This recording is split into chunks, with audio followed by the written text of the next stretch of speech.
The Fox News decision desk can now project that former Vice President Joe Biden has been elected President of the United States. خیال کیا جا رہا تھا کہ اب یہ معاملہ تو ختم ہوا، لیکن جب بات ختم ہونے پر آئی تو امریکہ کے 45ویں صدر ڈونلڈ ٹرمپ نے شکست تسلیم کرنے سے ہی انکار کر دیا۔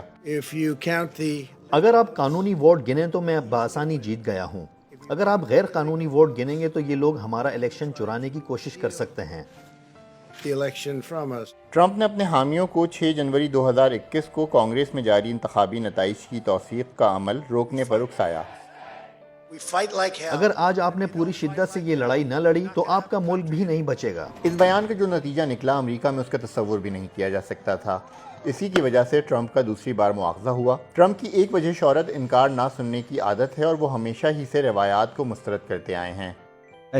میں سمجھتا ہوں کہ وہ صرف اپنے دل کی سنتے ہیں اور اس پر بے تحاشا اعتماد بھی کرتے ہیں۔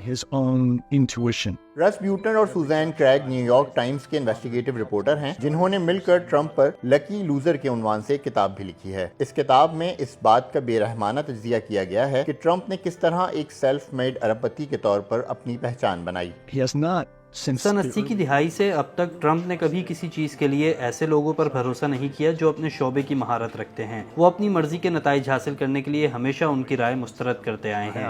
ٹرمپ کی بنائی گئی عمارتوں پر ان کا نام بڑے اور سنہرے حروف میں لکھا گیا ہے جو ان کے عزائم اور خود نمائی کا ایک اظہار ہے۔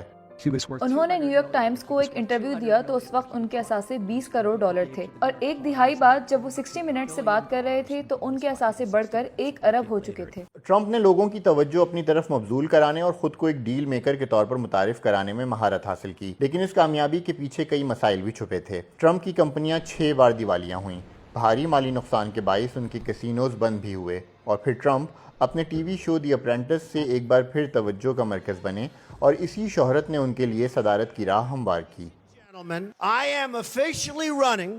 خواتین و حضرات، میں امریکہ کا صدارتی الیکشن لڑنے کا باقاعدہ اعلان کرتا ہوں اور ہم سب مل کر ایک بار پھر اپنے ملک کو عظیم بنائیں گے۔ بے باک اور لگی لپٹی بغیر بات کرنے والے ٹرمپ ایک تقسیم پیدا کرنے والے قوم پرست امیدوار بن کر ابھرے۔ میکسیکو اپنے اچھے لوگ یہاں نہیں بھیجتا، وہ اپنے ساتھ منشیات لا رہے ہیں، جرائم لا رہے ہیں، وہ ریپسٹ ہیں۔ میرا گمان ہے کہ ان میں سے بعض اچھے بھی ہوں گے۔ بطور صدر ٹرمپ کو سپریم کورٹ میں 3 ججوں کی تقرری کا موقع ملا جنہوں نے وفاقی سطح پر اسقاط حمل کا حق ختم کرنے کی راہ ہموار کی۔ The US death toll now above 150,000. 2020 کے آغاز میں آنے والی کرونا کی وبا ٹرمپ کے لیے بڑی آزمائش تھی۔ انہوں نے ویکسین کی تیاری پر تیزی سے کام کرایا، لیکن بعض مواقع پر ان کی باتوں سے یہ تاثر بھی ملا کہ سائنسدان وائرس کو مارنے کے لیے بلیچ کے انجیکشن لگانے کا جائزہ بھی لے رہے ہیں۔ نومبر 2020 آتے آتے کووڈ سے 90 لاکھ امریکی متاثر ہو چکے تھے اور 2,30,000 کی جانیں جا چکی تھیں۔ ایسے میں ہونے والے صدارتی انتخاب میں ووٹرز نے جو بائیڈن کو صدر منتخب کر لیا۔ حکومت ختم ہونے کے بعد ٹرمپ کو کئی مقدمات کا سامنا کرنا پڑا اور وہ کسی عدالت میں مجرم ثابت ہونے والے پہلے سابق امریکی صدر بنے، لیکن اس سب کے باوجود وہ کبھی اتنے مقبول نہیں تھے جتنے آج ہیں۔ 2 ناکام قاتلانہ حملوں نے اپنے حامیوں سے ان کا تعلق پہلے سے زیادہ مضبوط کر دیا ہے۔ خدا ٹرمپ سے کوئی کام لینا چاہتا ہے۔ ان کی زندگی کسی بڑے مقصد اور وجہ سے محفوظ رہی ہے، اور مجھے لگتا ہے کہ وہ وجہ یہ تھی کہ وہ امریکہ کے 47ویں صدر بنے۔ ٹرمپ کے آنے کے بعد امریکہ کی سیاست پہلے جیسی نہیں رہی۔ انہوں نے ایک زمانے میں شریک مصنف کے طور پر the art of comeback کے عنوان سے ایک کتاب لکھی تھی۔